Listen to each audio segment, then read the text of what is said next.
So, Article 706, Bill of Lading. So, what is Bill of Lading? Bill of Lading is a document where nadito na nakalista ang mga detalye sa mga kargamento nga nasa barko.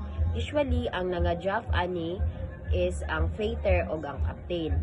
Unsay nakasulat sa Bill of Lading? First one is the name, registry, and tonnage of the vessel. Second one is the name and domicile of the captain, meaning sa domicile is legal address.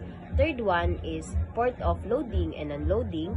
Fourth one is the name of the shipper. Fifth one is the name of the consignee if the bill of lading is issued to order. Sixth one is the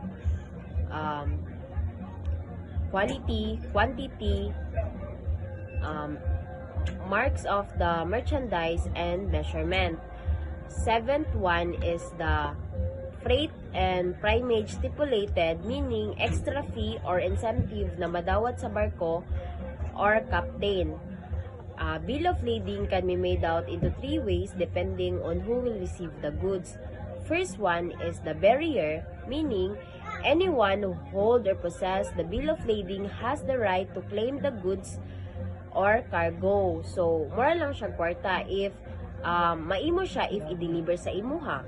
Second one is the to order, meaning it is issued to the order of a certain company. Example, ABC company nag-order sila. So, ang bill of lading niya is issued to the order of ABC company.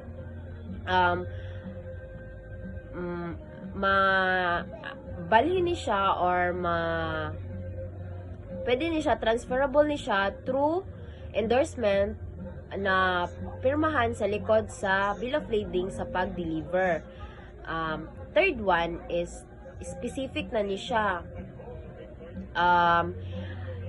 Meaning ani is any entity or name na naka-indicate sa bill of lading has the only right to claim the goods. So even if nasa imuha ang bill of lading nya dili nakapangalan sa imuha, you have no right to claim the bill of lading. Non-negotiable, non-transferable.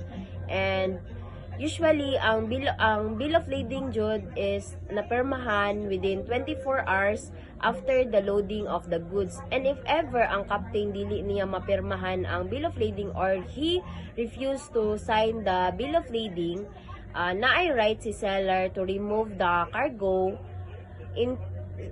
sa ship. So if any damage or loss during sa pagtanggal sa kargamento, captain will face the consequences or the liability and pay it sa corresponding niya nga ma-value. So, ang tawag ana is indemnity, meaning compensation sa loss, liability sa usa ka party. So, to sum up everything, ang bill of lading is mao ni siya ang proof of shipment sa isa ka barko.